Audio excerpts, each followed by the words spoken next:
Welcome back to the channel, guys and gals. As y'all can see, I'm getting ready to go to work, but I wanted to do a quick video. So, about a week ago, week and a half ago, my son and I were cruising around on eBay, and we came across a deal, and he says, "Dad, can we get this locomotive?" I said, "I don't know, son. I'll put a $20 bid on it, and that'll be it." I said, "If we get it, we do. If we don't, we don't." Well, doing 20, I wound up doing a $15 bid on it, and wanted to see, if we were able to get it. What did we get? A Lionel 1938, number 1666. Great little locomotive, came in complete, all original, except for the tender, which a lot of people did change out tenders back then. This is an 027 scale model, which is about like, what is that, 13 16ths, whatever it is, scale. And I've been toying around with it since it came in yesterday. I've already cleaned up all the wheels on it because she was in very, very bad shape. As y'all can tell, well, I don't know how well you can tell on the camera, but here, the tender definitely needs some love. I got the wheels all cleaned up and polished up already. It definitely needs some paint because there's some type of residue on it that I can't get off. But there's no whistling tender in here. So there's that one. Now, the locomotive itself, I've already taken it apart to take a look at it on the inside and clean up the motor, the commutator, the motor itself, polish the wheels out, and see what needs to be replaced. Here's the front pilot truck right here with the light bulb, which, yes, the light bulb does still work. And the locomotive itself. Now, as you can tell, the side rods, got the pins out of it right now temporarily. But what I am playing with is the idea of putting this is just glued on. It's not permanent, so I can pop it off. But this is just a spacer to raise up the cab just a little bit. And to give it a little bit more clearance, because I noticed when I put on the track, the front pilot was really close to the rails.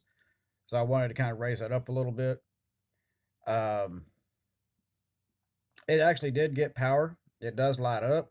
It did try to move on its own, but the E unit is shot. So that brings me into a new dilemma. What do I do? Well, I could order one, yes, and for about $40 to $50. However, with saying that, I've also looked at some other stuff as well that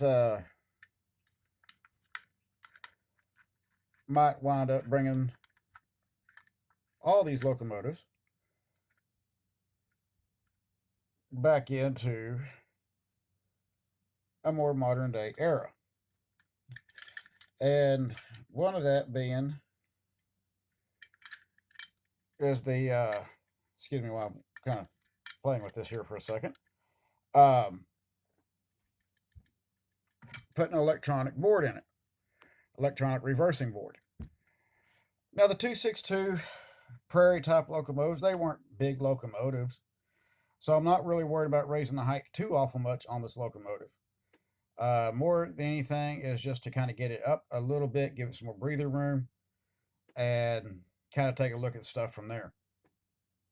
And I'm looking at stuffing the E unit into the tender and then run some wires, ground wires and stuff with some micro connectors to help facilitate it, because everybody I've been talking to has said, hey, if you do this, you're going to notice a better power control. If it works on this one right here for a 1938, the Lionel 2025 will wind up getting the same thing for a new E unit, which I'm looking very forward to actually doing, because we're going to be doing a video on that here shortly as well, with doing some service work and replacement of parts on it. Of course, that one is a 48, so yeah. And then she is my best puller, other than my E60. So I'm hoping this little 262 will wind up being a good puller as well. I'm not going to be pulling anything drastic with it, any hard, heavy scale size cars or anything like that.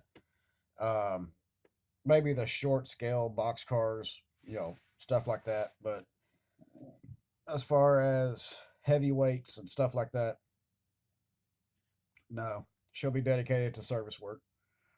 Um, or freight work, I should say. But other than that, that's what we're doing. I'll get another video out a little bit later.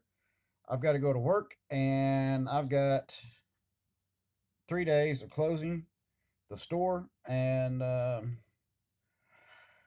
yeah, we'll just see what happens this weekend. I might get a wild hurt in my butt and decide to go ahead and purchase the E unit, but we'll see what happens on Friday.